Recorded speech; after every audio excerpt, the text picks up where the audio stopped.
Quick disclaimer, there's some stronger than usual violence this week. Check out the post on mythpodcast.com for more details. This week, on Myths and Legends, it's the story of the Goose Girl, as told by the Grimm brothers. You'll see why your coworkers might get mad if you spend your lunch breaks trying to steal their hair, and we'll meet a buff king who's really concerned with employee performance reviews. The creature this week is a werewolf, who's really just a relaxed introvert, trying to chill out alone in his fuzzy slippers.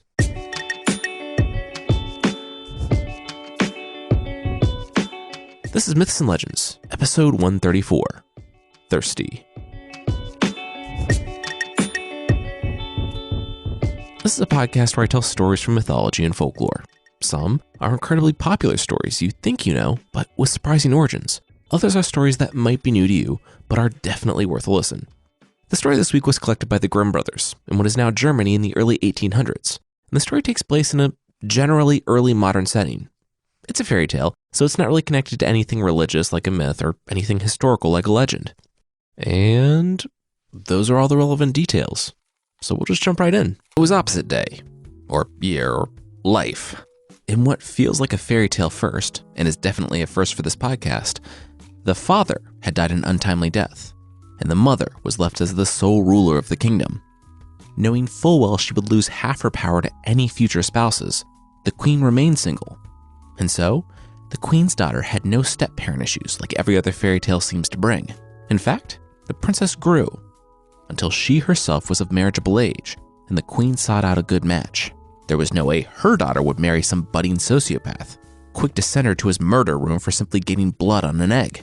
No, the queen thought beyond the most profitable match for herself in the kingdom. What would be best for her daughter? How did the visiting princes interact with not only their betters, but more importantly, with those below them? In the end, the queen ended up spending a small fortune buying information from the suitor's servants. Her daughter was smart, but marrying her off meant putting her in a vulnerable position.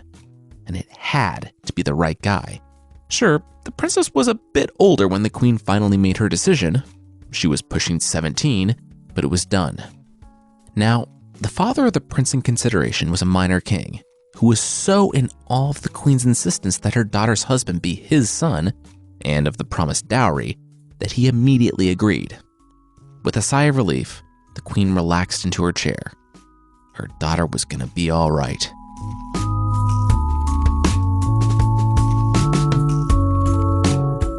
The kingdom was kind of far away, so the queen hired servants to pack up the dowry, which would follow the princess to her new home. Before parting ways, Mom took the princess aside, clutching her hand. The queen stood holding back tears as she produced a knife. As long as the princess lived in her house, in her kingdom, the queen was able to protect her. Here she had freedom, power, and the ability to speak her mind freely. The queen motioned to the walls. As soon as she stepped beyond these walls with the dowry, all that would change. The queen had chosen as good a husband as possible, but there were always surprises and deception. That's why the queen was doing this. As she spoke, she inched the blade closer and closer to her thumb, before pressing down firmly with a slice. Swiftly, she pulled out the towel, sopping up most of the blood. It was then that she revealed an embroidered handkerchief. With it, she caught exactly 3 drops of blood. After bandaging her finger, the queen delicately folded the handkerchief and asked her daughter to tuck it in her dress, keeping it close to her heart. The princess did as her mother asked, and, with a smile, assured her that she would be fine. She might be leaving, but she was going into the world that the queen had prepared her to face. It would be okay.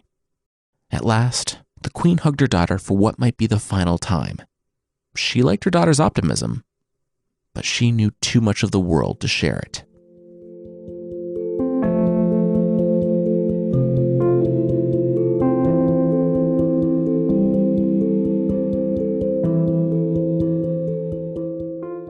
"Oh, that a magic token of your mother's affection that'll protect you in the new kingdom?"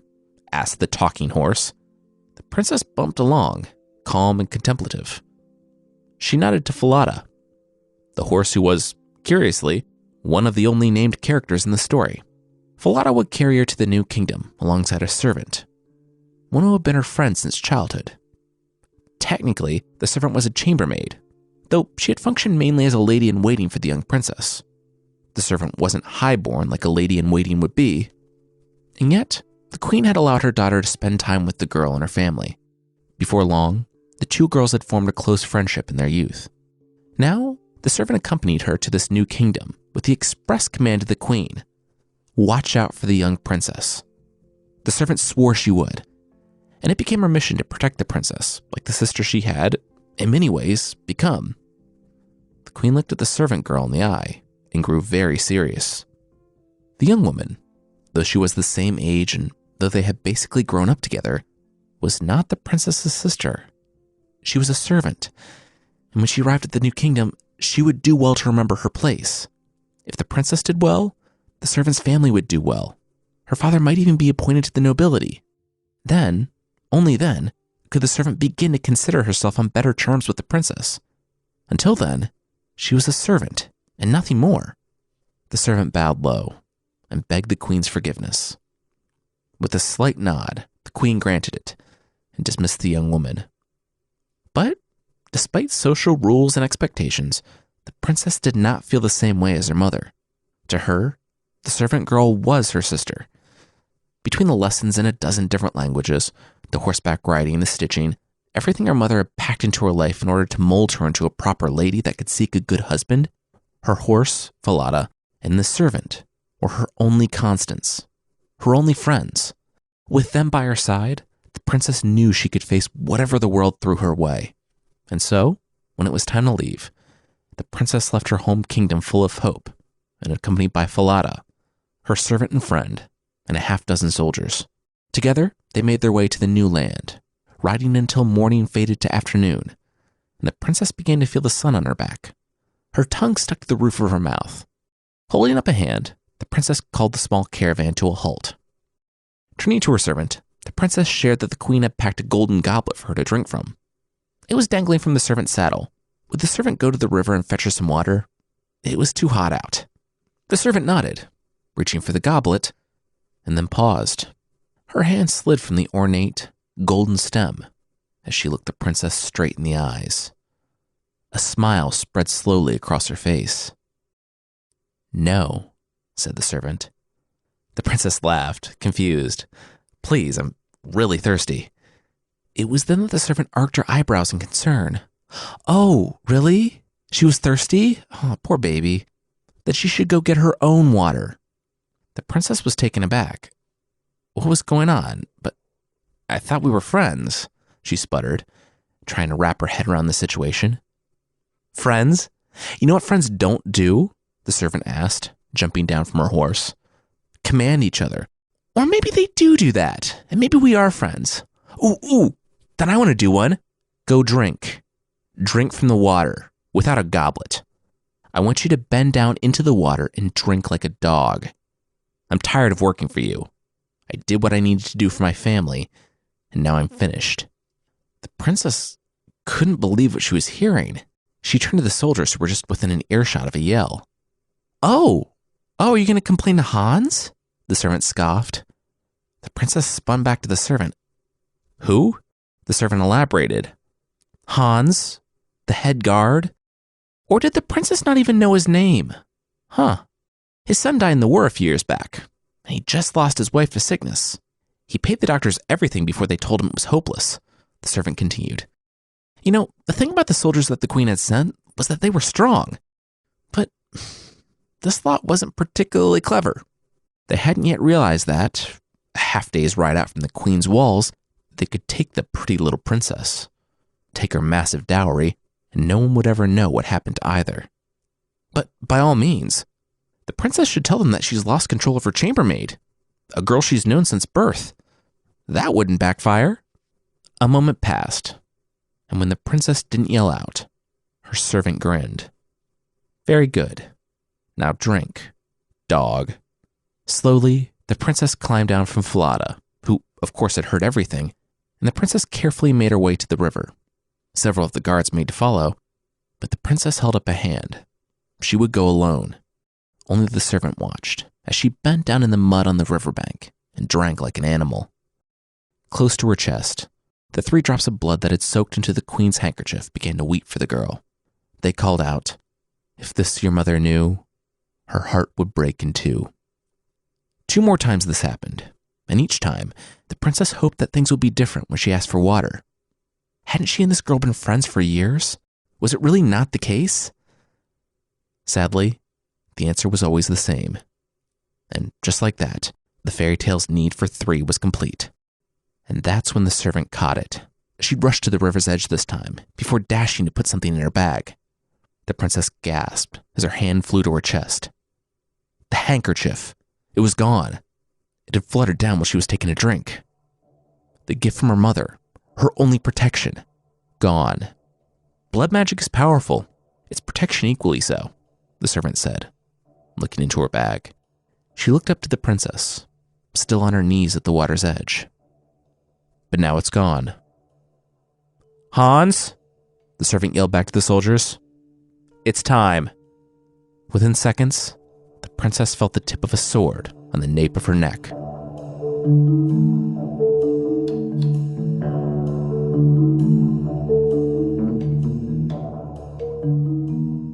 An hour later, the entire caravan was on the move again, with one change. The servant now rode Falada, donning one of the princess's new dresses, one of the ones that she had packed, not the one with mud stains from the river. That dress was now in the river, and the princess was wearing the servant's rags. At first, Falada had protested the change and all that was happening to her friend. But in the end, the loyal horse was given 2 options. Shut up and let the servant ride, or die, right here on the side of the road. They had a lot of horses, after all. With a silent headshake from the princess, Falada snorted and let the servant on. Oh, and before they left, there was one more thing left to do. The princess needed to make a promise. She needed to swear on her mother that she would never say anything about this to anyone. You see, the blood magic worked both ways. There was now a connection between the princess and the king. And if the princess broke that oath, well, the servant controlled the blood. She could do bad things to the old queen before she finally let her die. The princess glared at the servant, at the girl who, up until today, she considered a dear friend. The servant flashed a smile. No. The princess had been so perfectly submissive up until now. Why ruin it and risk a sword through her chest and her mother's life? After all, the receiving prince had no idea that there were 2 women in the group, and he didn't need to know. They could leave her here, and no one would ever know what happened to her. Impatiently, the servant made her demand again. Take the oath. So, the princess swore. She swore on the life of her mother, never to tell the truth of her circumstances to another human. The servant rolled her eyes. To anyone. We're in a fairy tale. Animals talk, cookware does nightly dinner performances. Say it. Anyone. The princess wouldn't tell anyone. And so the princess reluctantly agreed, and the servant kicked Falada forward. Excellent. Now, they should really get going. Her husband was waiting.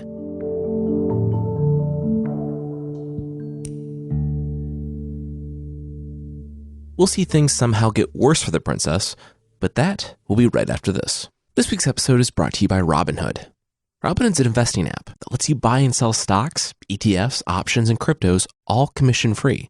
While other brokerages charge up to $10 for every trade, Robinhood doesn't charge any commission fees, so you can trade stocks and keep all of your profits. Plus, there's no account minimum deposit needed to get started, so you can start investing at any level.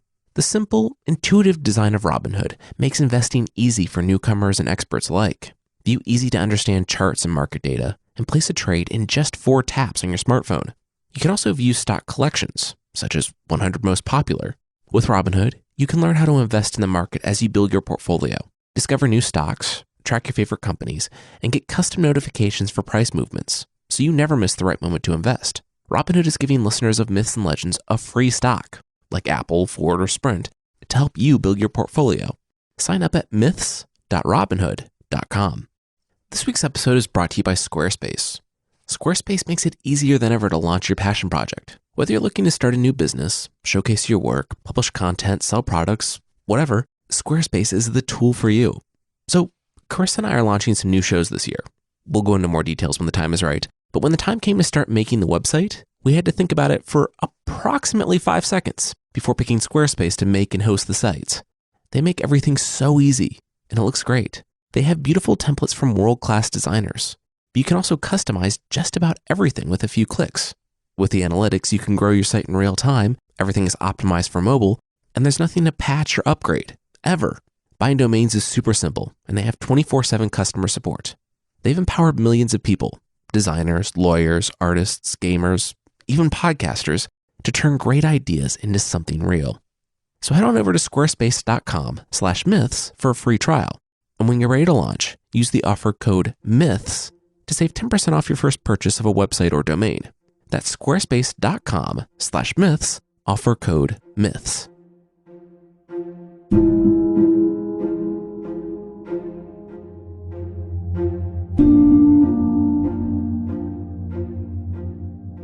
It wasn't long until the caravan arrived at the courtyard, and the eager prince ran out, swept his beaming bride off her horse, and led her inside to her new castle.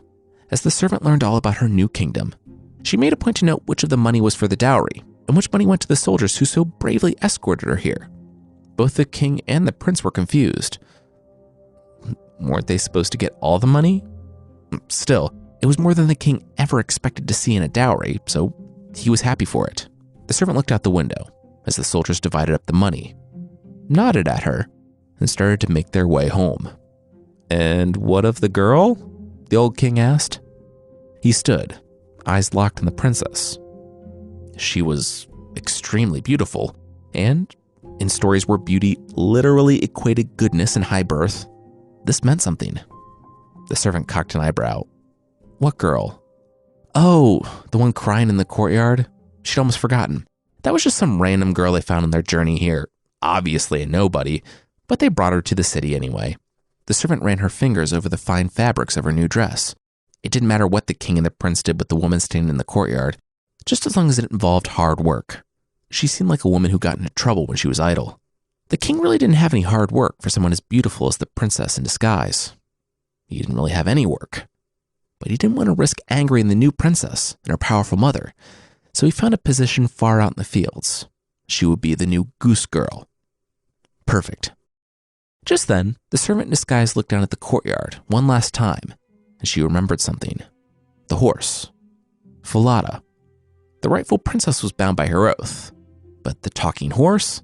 That was another issue. With a swallow, the servant in disguise turned and burst into tears. Her soon-to-be husband ran to her side, but she could barely speak. That horse, it was horrible. It scared her and it bit her and it almost killed her on the way here. The prince comforted his fiancée, saying he was so sorry. What did she want him to do? Miraculously, tears stopped falling, and the servant could speak again. "Kill it. Take off its head."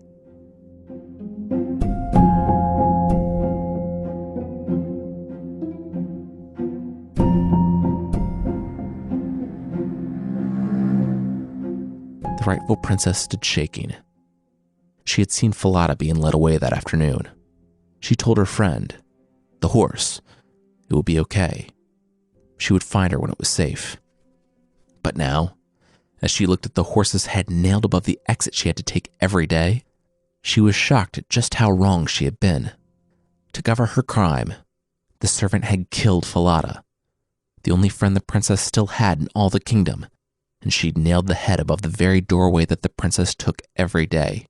The princess would have to watch her friend slowly rot. But there was something special about the princess, and there was something special about the horse. As the princess passed underneath the head, she heard a voice.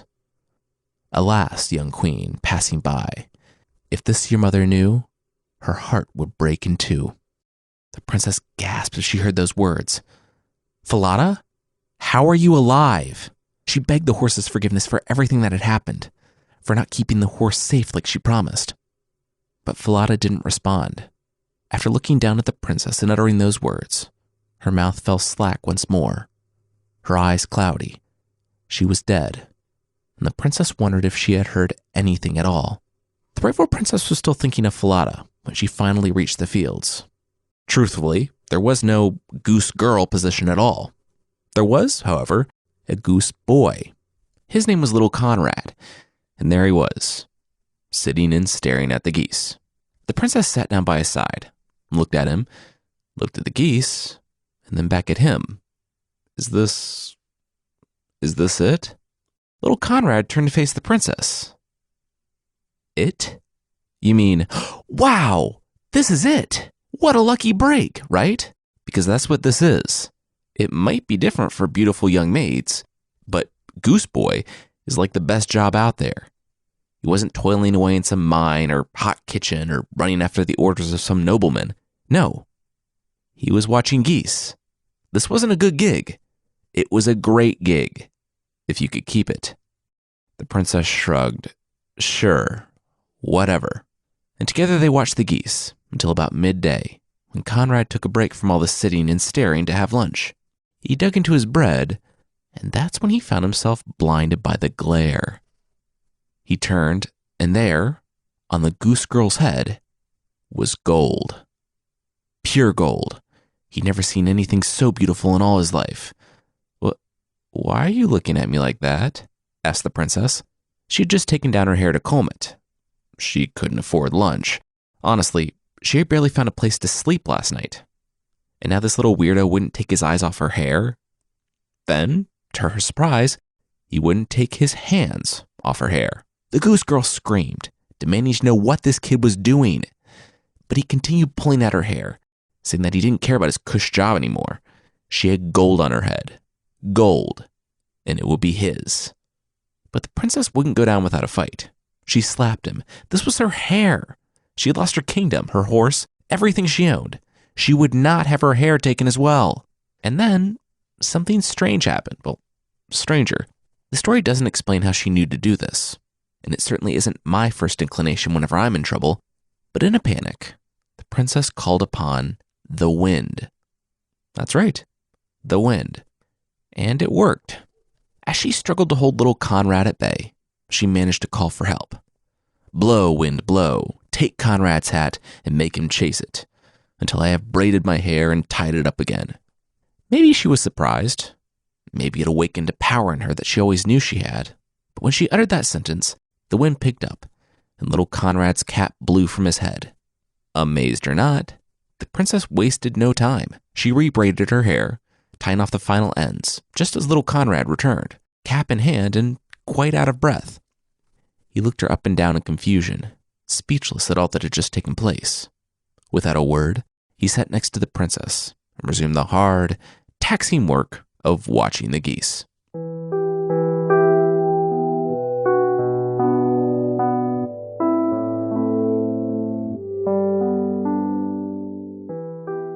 Later, as the goose boy yammered on and on, the king couldn't help but facepalm from his throne.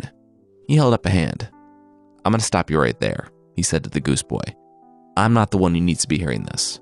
There's your supervisor, then their manager, then the assistant regional manager, and then me. There's a whole chain of command for situations like this. I don't even know how you got in here. But the goose boy was undeterred, so the king sighed, rolled his eyes, and waited for him to go on. Okay, so get this, the boy continued. There was this new girl at work, right? Well, apparently she had gold on her head, but she got mad anytime he tried to steal it.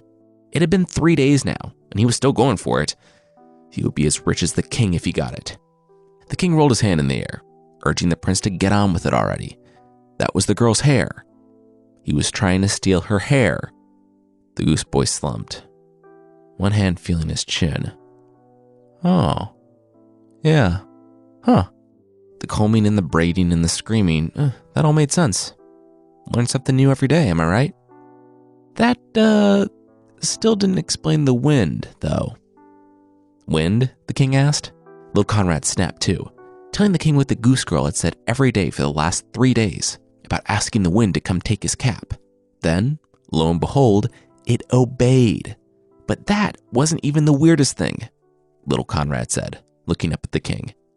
Every day, when she and little Conrad herded the geese out onto the wall, a severed horse head talked to the goose girl. The goose boy had the king's full attention now. It said, "Alas, young queen passing by, if this your mother knew, her heart would break in two." Little Conrad didn't know what it meant, But try having your day start with a disembodied, rotting horse head nailed to a wall spouting gibberish at you. Not a great day. The king was about to tell the boy that all this was ridiculous, but then he thought about it. The boy was asking to be removed from his very easy job. There had to be something more going on here. In this talk of a queen, the king had long suspected that there was something different about the goose girl. That's why he made her the goose girl instead of just sending her away. Go back to work, he told the goose boy. Little Conrad started to protest, but the king shot him back a warning glance. Do not push your luck. Quickly, little Conrad nodded and left. The next day, amidst the honking and the flapping of wings as the pair left the city, they heard, again, the horse saying, Alas, young queen, passing by, if this your mother knew, her heart would break in two. It seemed like every other day, but what they didn't know was that, following within earshot, was a stooped beggar that must have just arrived at the city that morning, because no one had ever seen him before. With his surprisingly strong core, the disguised king army crawled a half-mile trek through the grass to the outer field, completely unnoticed by the goose girl and the goose boy. Now he lay on his belly not 5 feet from the pair, sitting on their trusty log. When lunchtime rolled around, the rightful princess led with her request to the wind, and off went Conrad's cap, even before he had time to realize she'd begun, much less explain that he had finally figured out that it was only her hair. Once the king heard it all, he melted back into the grass and made his way back to the city. He had a meeting to prepare for.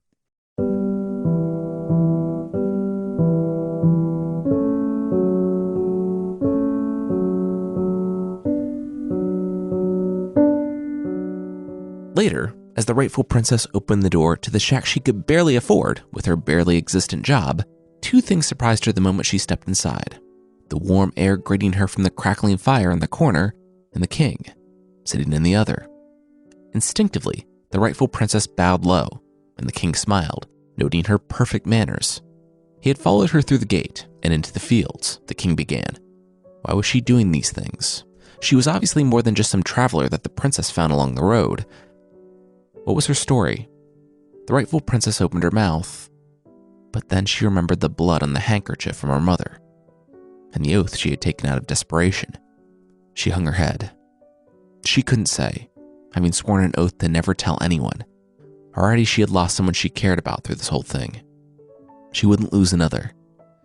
The king looked at her, stood, and nodded. Whatever it was eating her up inside. Sometimes, secrets have a power over us that we can only dispel by saying them out loud, even if no one's listening. With a kind smile, the king urged the princess to do just that. She could speak it into her pillow, to a doll, or even the stove, he said, drumming on the iron stove in the corner of the room. With tears, she nodded, thanking the king as he paused briefly in the open doorway. The monarch looked back at the pitiful girl and exited the shack. Outside, the servant that had traveled with the princess betrothed, watched from an adjacent building as the king left the rightful princess's shack and ducked down an alley.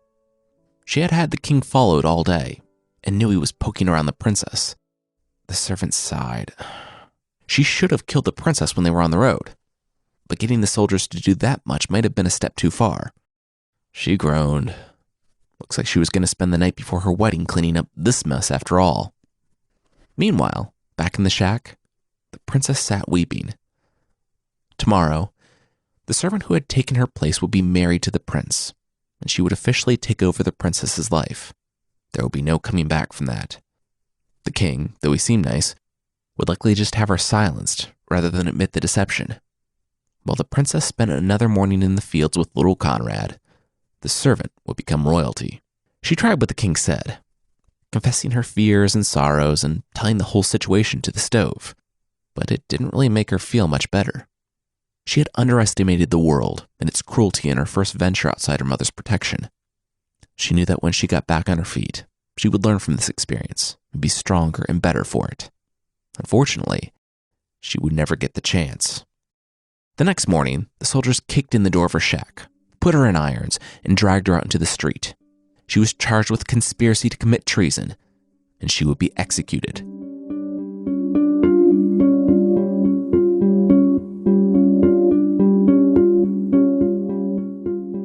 Finally, it was time. All the nobles had gathered for the wedding ceremony. The disguised servant stood facing the prince, the room silent, waiting. It was then that the king was interrupted by the sound of marching boots and clanking armor toward the back. The servant, about to say her vows, looked back and her eyes widened. She shook her head frantically at the guards, the ones she had sent out just that morning, but they didn't meet her eyes. "Ah, good, they're here," the king beamed. He turned to the prince and the servant. There was, it seemed, a traitor in their midst. He had learned of the arrest just that morning, and the girl who would be his daughter-in-law and the future queen was right to command it. Now, here they were, with a woman who was plotting to kill a princess. The servant looked down at the tear-streaked cheeks of the rightful princess, standing in between two soldiers. This had played out better than she could have possibly imagined. The king turned to his daughter-in-law-to-be and asked a question of her. What should they do with traitors in their kingdom? The servant said she really didn't know. She was just a princess. But if the king was asking, she had a few ideas. 1, get a barrel, a big one, with plenty of room to move around in. 2, nail a bunch of nails into the barrel so that the inside was just full of spiky death. 3, throw someone who would dare betray the king's trust and throne into the barrel naked. And then, finally, the barrel should be attached to the back of a horse and just rolled along through town so that all the people could listen to her slowly die and learn what happened when they plotted against the throne. The prince stood wide-eyed and more than a little terrified. Oh my gosh. Did you just think of that off the top of your head, or do you have some running list of messed up ways to torture people? He asked, looking at his wife-to-be. The servant in disguise thought a moment. A little of column A, a little of column B, I suppose, she chuckled. The king, however, was neither wide-eyed nor surprised. He nodded, turning to his soldiers. That sounded like a fitting punishment. Take her away. The servant turned back to the prince. Now where were they? Oh yeah, getting married. She motioned to the king, but he was stepping away from her. She was about to ask what was going on when she felt the irons on her wrist. I was in the alleyway last night, said the king. He had heard the most amazing story through a vent pipe of a stove. The storyteller didn't know anyone was listening, so she wasn't breaking any oaths, but she had told a powerful story, a story of her only friend betraying her and taking her throne the moment they were out of view of home. His personal messengers had returned mere minutes before the wedding from the woman's mother, carrying a description of the rightful princess, a description that matched the woman the false princess had arrested that very morning. The king turned to the servant. As for the friend, she just decided her own punishment, did she not? He nodded to his soldiers. Find a barrel and get hammering. On cue, the servants rushed to the true princess and escorted her to her room, helping her bathe, change, and they led her back to the ceremony. A hush fell over the gathered crowd as the rightful princess stepped into the place of the servant who had betrayed her. Days ago, this was the place the princess never thought she'd be. And in that moment, her thoughts were not of her former servant, but of her mother and all she had done for her daughter in this world. In her heart, she remembered the drops of blood on the handkerchief and the words from Falada. A faint smile glowed across the princess's face as she stood tall, remembering who she was. She took the prince's outstretched hand. If this my mother knew, she'd be proud of how I grew.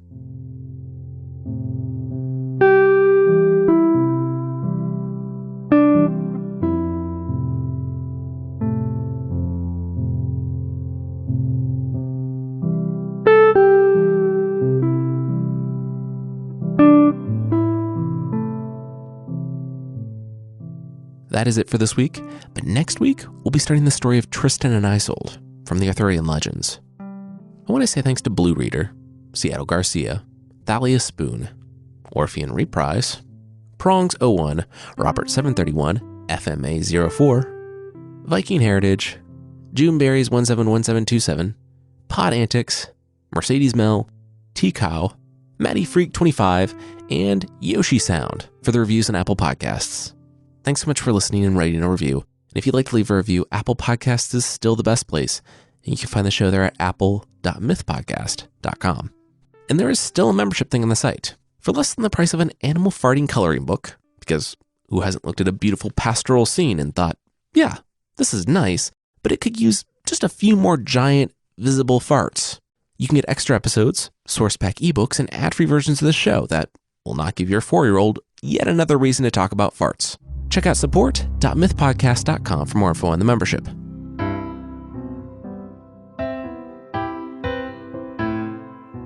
The creature this week is the lobus homin. It's a Portuguese werewolf. Say you and your friends are looking for something to do on a Friday night, and you decide, hey, it might be fun to become werewolves. But the downside is you don't know any werewolves who can bite you. Well, you're in luck. You just have to go to the crossroads where you stand in the center and spin around 5 times, and then drop to the ground howling and groveling. The good news is that you'll probably come up as a werewolf. The bad news is that if you wanted to be the super strong variety that fights vampires or gets in love triangles with angsty teens, well, it's not that type of werewolf. Seeing as I probably wouldn't be thrilled to wake up in a field next to a half-eaten deer covered in blood, the lobus homin is probably my werewolf of choice. It's a pretty chill little creature that's about 2 feet tall. So it's less of a wolf and more so like a Pomeranian, walking around on its hind legs. If you're thinking that at least you'll be kind of a cute little dog, don't get too excited, because the 2-foot-tall werewolf is also balding. It has like the haircut of a monk, with the top of their head bald. There is one perk though. The little werewolf has relatively large feet covered in plush hair. It says that because of the feet, it has an advantage in sneaking. But a more enticing detail, for me at least, is that it apparently feels like the creature is walking everywhere in fluffy slippers. As you can probably guess, this creature is not a threatening one, and it actually avoids any contact with humans until morning, when it changes back. I read in some places that it's terrifying to children, but maybe it's just that it's a 2-foot-tall, balding, introverted dog walking around in its slippers, just wanting to be left alone. There is some risk when turning into the creature. When going to the crossroads at night, you have to be pretty sure that a wolf was the last one to walk around in the crossroads. If not, then that Friday night where everyone was going to turn into a werewolf just got slightly more weird, because depending on the last creature to walk through, you could turn into a balding were-horse, were-donkey, were-pig, basically a were-anything, which you may be a weird were-creature for the night, but at least you'll be comfortable because, as far as I can tell, you get to keep the slippers.